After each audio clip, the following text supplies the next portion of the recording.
America is the worst country for a social life. At least that's what I said 1 year ago when I made this video originally. Do I still feel the same way?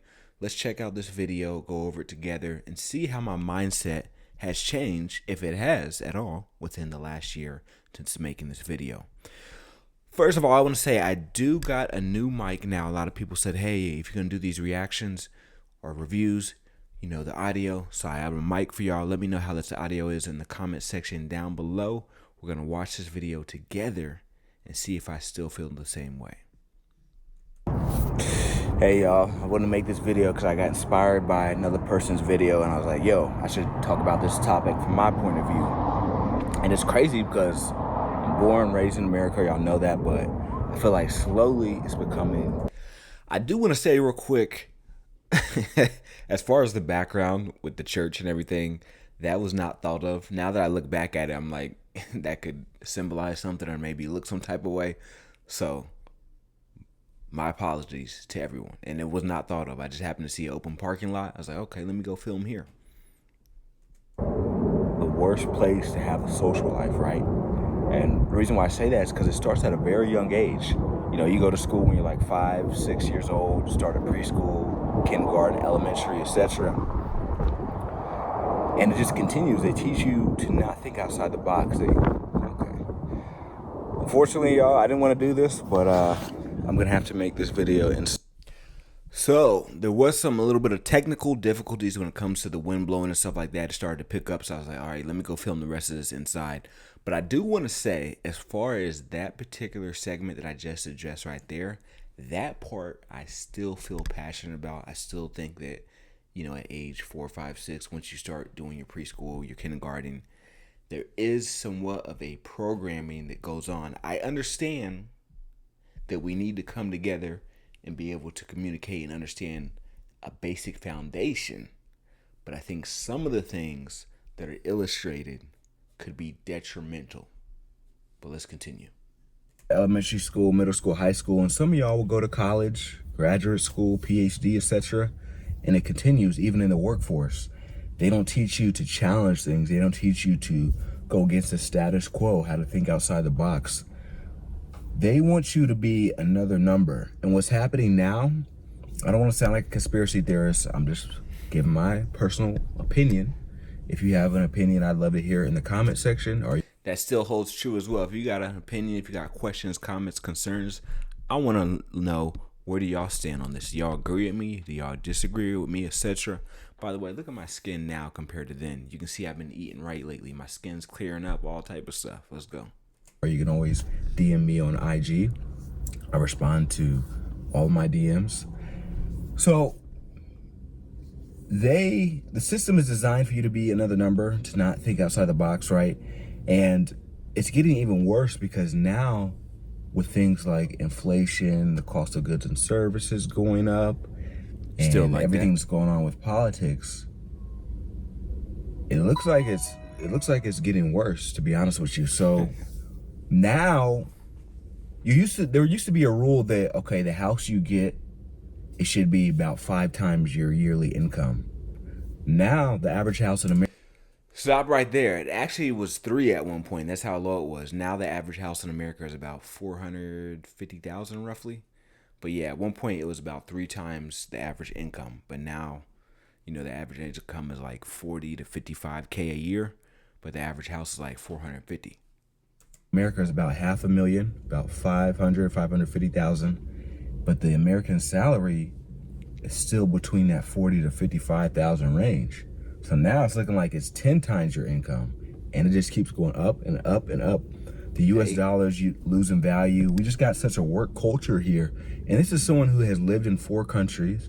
This is someone who's been traveling since they were a teenager. This is someone who's been to at least 15 countries, speaks 3 languages, talks to people from all over the world, every walk of life, young, old, fat, skinny, white, black, Muslim, Christian. So my perspective may be aligned with yours or may be a little bit different.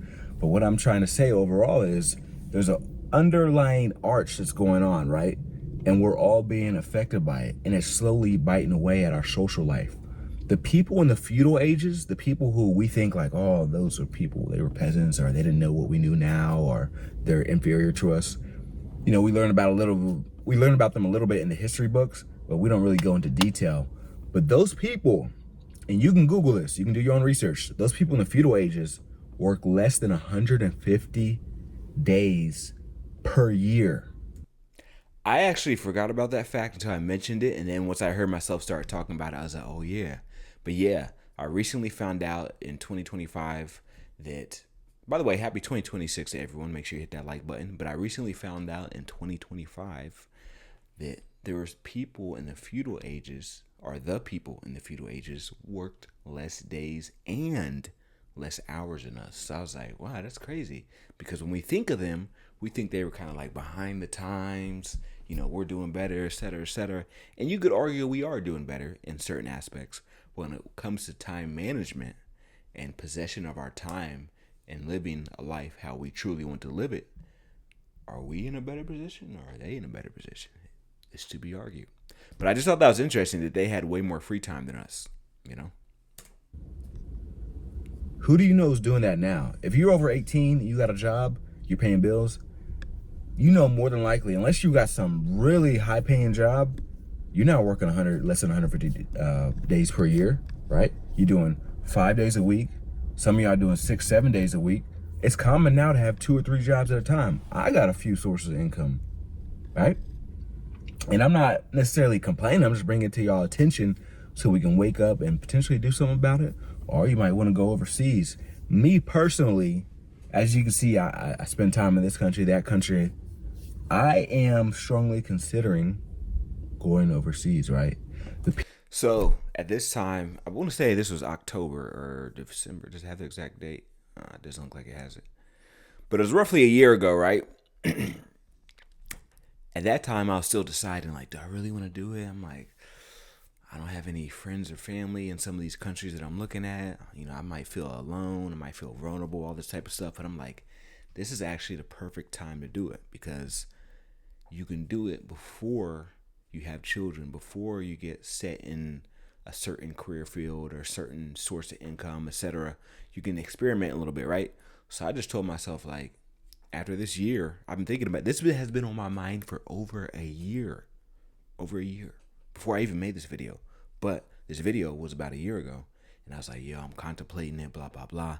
Now it feel like it has to happen, right? So today is January 1st. The idea is March 20 something. I want to say March 25th, roughly. That's when I make the big move. So we're getting closer and closer to that date, and I appreciate all the support I've been getting. But yeah, I thought about it. I was like, yeah, it's about time. People in the feudal ages worked less than 150 days per year. So they had more freedom than us. When we think about them, we don't think about these type of things, right? They're taking away our social life. The average American is unaliving themselves at a higher rate than usual. Oh, we're gonna go ahead and skip past that part.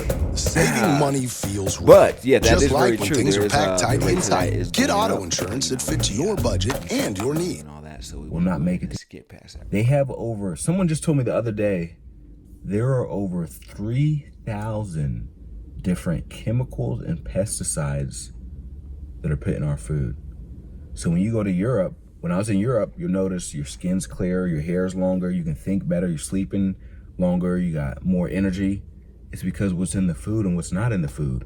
They have a lot of things that are banned in Europe. They got a lot of things that are banned in Asia. They got a lot of things that are banned in Mexico. Yep. So we may go to the McDonald's in Europe, we may go to McDonald's in America, but it's not the same McDonald's thing.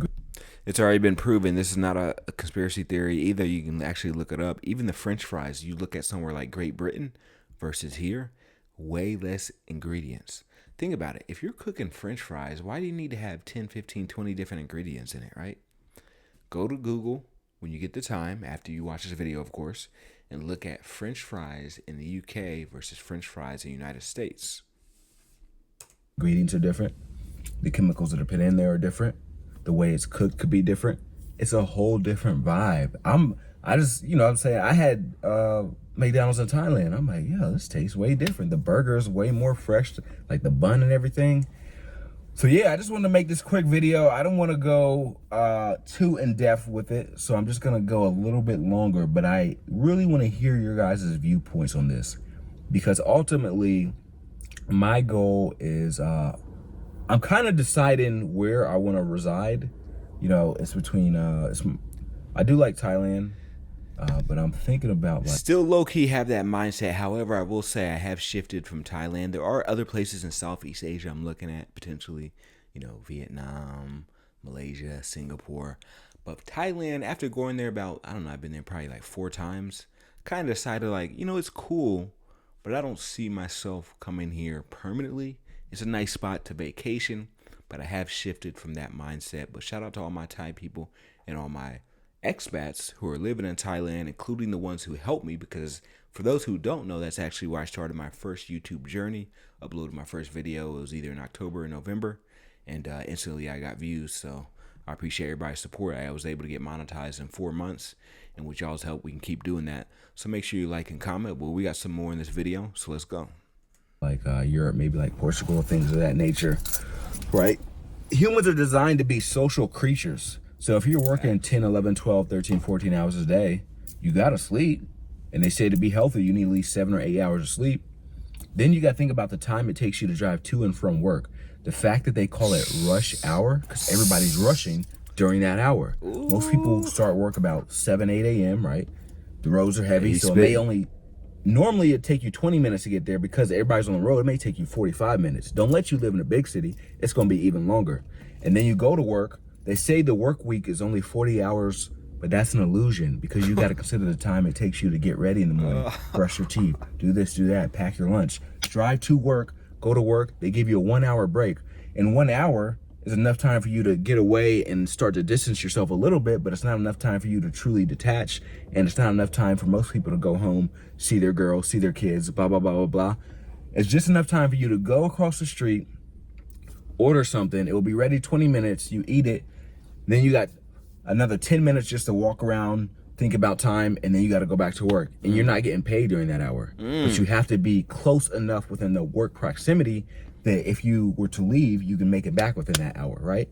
So that's why I say it's not like a full 40 hours. And then most people get off work like 5 p.m. What do they call it? Rush hour. Another time period where it takes you to get home, right? It takes you a long time to get home. And then after doing all that work for all those 8, 9, 10 hours, 12 plus hours, whatever hours you're working, you got to eat, right? This is how they get into your social life. We don't realize it, but they're slowly, this was purposely designed by a few people in the 20s and 30s. You can do your research. The way we work. Rockefellers, Carnegies, Rothschilds. I mean, John D. Rockefeller, he shaped the way we work. He shaped the way we go to school. He said famously, competition is sin. I want a nation full of workers, not thinkers. What does that tell you? You need to be able to think outside the box so you can see the games that they're playing to put you in the box. All right? Come on, man. Come on. I know y'all feel me with this. We are social creatures. We're not designed to sit here and work all day and only talk to 5 people outside of the coworkers or maybe with the coworkers. No, we want to go places. We want to travel. We want to try different cultures, eat different foods. You know, we don't want to drive the same route to home every day. Sometimes take a different route, even though it may be more longer, it's more scenic, or it's something out of your comfort zone. This is done on purpose. This was not an accident. That's why when you go to these other countries, you're going to feel more free. You're going to taste the food. It's higher quality. The vibes of the people, right? More laid back, everything. I just want to bring y'all to this. So I want to let y'all know I do have a lot coming in the future. I've been working on a lot of stuff in the background as far as new camera, new mics, a legal team, a backup channel, assistant, all type of stuff in the background. So I'm excited. Like I said, we're getting to this journey here, and I appreciate everybody's support. Let me know what y'all think about this. If y'all feel me, if y'all agree, disagree, all that type of stuff. But happy new year. And I hope everything you wish for in this year not only comes true, but this year exceeds your expectations. I've been reading on a daily basis. I finished this book like a month ago.